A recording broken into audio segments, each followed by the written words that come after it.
is such an important proposal. SJR 1, as you know, was filed as a placeholder so that we could continue to watch as we had debate in the House on Representative Haney's bill. I've also watched as the different proposals have been floated around with regard to the initiative petitions that are out. And we believe that we've redrafted a bill in the way that SJR 1 is now, that is in a better condition than we've ever seen this proposal in.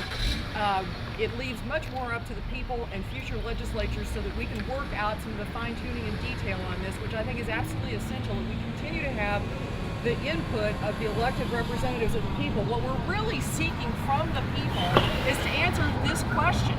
And the question is this: would you rather on this tax day not have to come here and pay more of your hard-earned tax dollars in an income tax, but instead eliminate that and trade it out for a broad-based consumption tax or a sales tax? The way our proposal is, that sales tax will be capped at no more than 7%.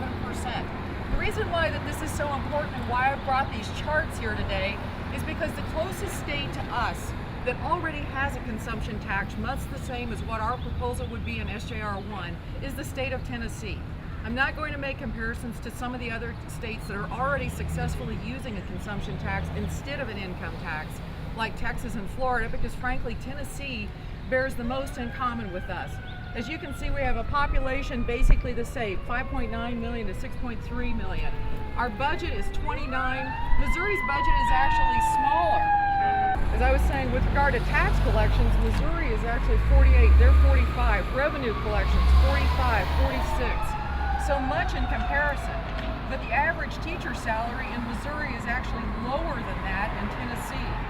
The state revenue per capita, lower in Missouri.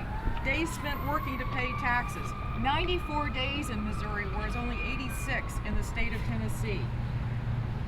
The contributions to charity, to me, this is startling. With a consumption tax, although Tennessee bears so much in common, our charities fare far better, whereas in Missouri, $3,000 per charity. The other thing that I think is important is that some people may say, well, there's a difference in the income stratification in Tennessee than there is in Missouri. This chart shows you can just see the color coding. We basically have an income stratification that's basically the same between Tennessee and Missouri. However, the per capita personal income, almost the same, yet although with Missouri being slightly higher at 36.9, that is subject to a 6% tax that they're going to be paying right here in this building today, where it is not subject to an income tax in Tennessee. I'm from a border area near the Kansas City, Missouri area, and people would say, oh, you'll just drive all the retail right across the river or across the state line into Kansas. Nothing could be further from the truth. I've personally visited Tennessee. I've had family that lived in Memphis. I've passed through Chattanooga numerous times. Just a quick glance tells you exactly, I mean, a picture speaks 1,000 words on this. This is Memphis, Tennessee, right across the river, not 5 minutes away, West Memphis, Arkansas.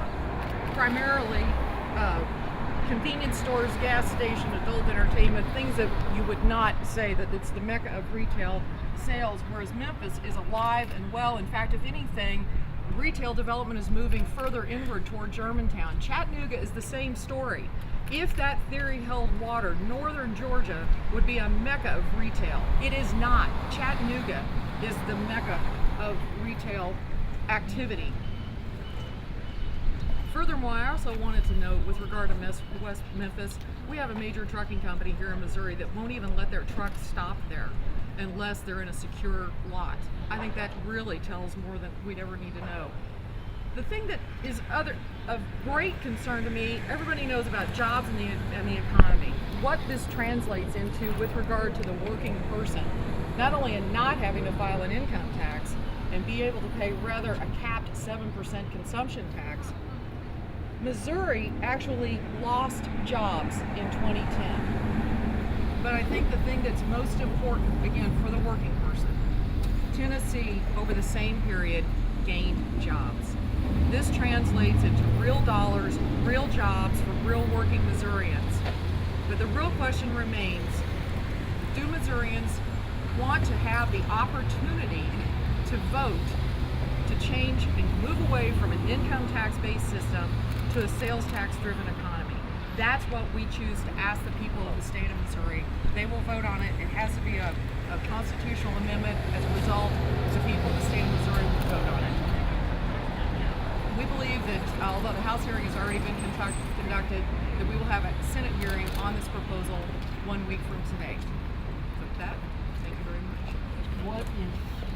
What are the other taxes and other sources of revenue that Tennessee has that Missouri doesn't have that create part of the difference? Actually, not much, because they have a corporate income tax. Under this proposal, Missouri would continue to have a corporate income tax. We also have exemptions that are in this bill that are broad-based exemptions from the consumption tax, much the same as what Tennessee also has exemptions. This plan also, the way that we've redrafted SJR 1, would also allow for a lowering of the local taxes so that we have commonality of the state sales tax and the local sales tax, but it would be in a revenue neutral fashion. You mentioned Jim Moody a minute ago. Jim Moody hates this idea. Thinks it's bad for the state. Jim Moody's track record on predicting Missouri revenues and Missouri's budget situation is, I think by most accounts, pretty good. Why do you think he's wrong? Well, everybody deserves the right to be wrong. And on this particular instance, he's wrong because he can't argue with the state of Tennessee. Jim Moody is taking on the entire state of Tennessee. He's wrong. The state of Tennessee proves that Jim Moody is wrong.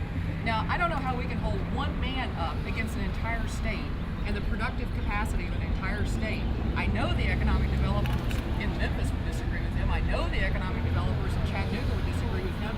As a matter of fact, the floor leader of the House of Representatives in Tennessee would disagree with him because I spoke with him when he was here in the Missouri Capitol last week, and he's in total disagreement with the Missouri tax structure and encourages us to adopt their tax structure. Well, because when you don't have a good proposal, you can't get it through the Senate. I believe we've got a good proposal. I believe we can get it through the Missouri Senate. It's a little bit late in the session. Well, then, I mean, even HJR 8 made it all the way to the House floor, but Tim Jones says that if it's not through, which HJR 8 is not, that it's not coming. we said in caucus meeting last week, you would be amazed at the things that we can get done in 4 weeks. So we'll see. Big fiscal note on HJR 8. It's $7 million. Do you think a proposal like that or a proposal like yours stand a chance with that kind of fiscal note? I don't believe mine will happen. So we've changed. Why not? We've changed dramatically the way that it's written. Why do you want the legislature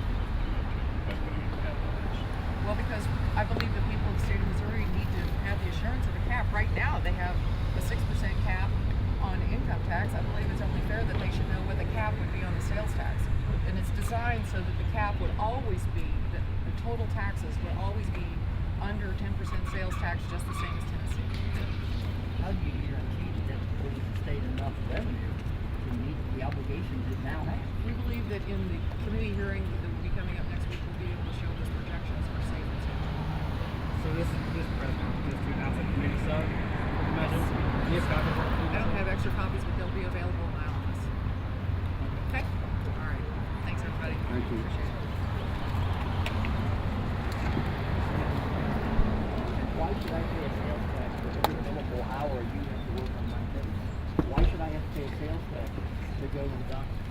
Unless you've written it We've written medical out because of retaliatory taxes with regard to insurance. We'll talk about that some more in detail when we will in the hearing. And with regard to legal fees, I have a problem with some professional fees being associated with taxes, just as they are in Tennessee. Lawyers are working fine in Tennessee. I think they do